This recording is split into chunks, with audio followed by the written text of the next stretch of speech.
சந்தான சப்தமி எப்போது? ரத சப்தமி நம்ம எல்லாம் கேள்விப்பட்டிருப்போம். அது என்ன சந்தான சப்தமிங்கிறத இப்போ பார்ப்போம்.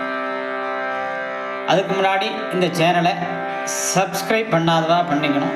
இந்த வீடியோவுக்கு லைக் ஷேர் கொடுத்து கமெண்ட் பண்ணலைன்னா இனி வர வீடியோக்களையும் இந்தமாரி சத்தான விஷயங்களையும் நம்ம தெரிஞ்சு கொள்ளலாம்.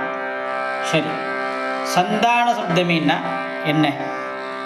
சப்தமினாலே சூரிய பகவானுக்கு உகந்ததாக கருதப்படுகிறது. அன்றைய தினத்தில் சந்தான சப்தமியை நம்ம அனுசரிக்கும் போது, அன்றைய தினம் நாம் விரதம் இருக்கும் பொழுது ஸ்ரீ சூரிய பகவானுடைய அருள் கிட்டும். அதே போல் நமக்கு சந்தான பிராப்தத்து கிடைக்கும், அதாவது குழந்தை பேரு கிடைக்கும்.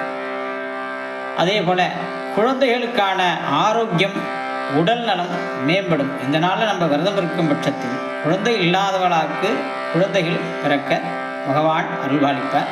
அதே போல் குழந்தைகள் இருப்பவர்களுக்கு குழந்தைகளுடைய ஆரோக்கியம் மேம்படுவதற்கு இந்த விரதத்தை நாம் செய்யலாம். இந்த திருநாள் நன்னாளில் சூரிய பகவானை பிரார்த்திச்சுக்கலாம். ஆதித்ய கிருதயம் படிக்கலாம், கேட்கலாம். சூரிய பகவானுடைய காயத்ரி மந்திரங்களை ஜபிக்கலாம். 108 அஷ்டோத்திர நாமாவளியை படிக்கலாம், அல்லது அவருடைய சூரிய பகவானுடைய போற்றி மந்திரங்களை நாம் படிக்கலாம்.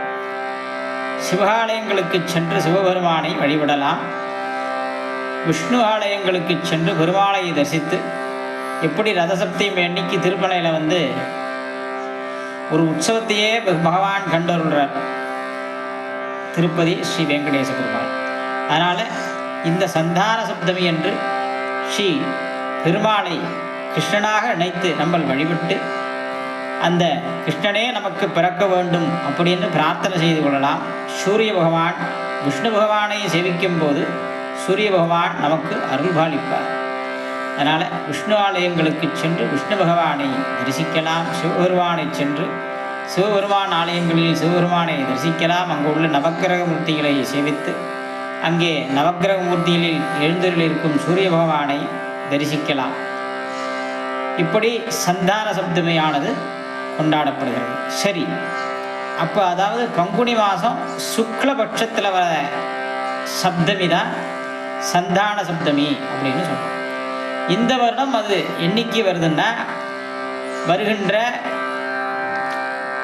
புதன்கிழமை, அதாவது 25 மார்ச் 2026 அன்று இந்த சந்தான சப்தமியானது இந்த வருடம் வருகிறது.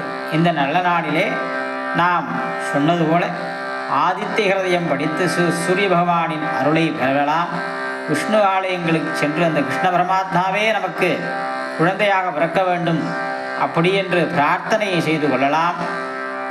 அதே போல் அன்றைய நாளில் சூரிய பகவானை வழிபடுவதன் மூலம் குழந்தைகள் இருப்பவர்களுடைய பெற்றோர்கள் சூரிய பகவானை வழிபட்டு குழந்தைகளுடைய ஆரோக்கியத்திற்காக பிரார்த்தனை செய்து கொள்ளலாம். சுபம்.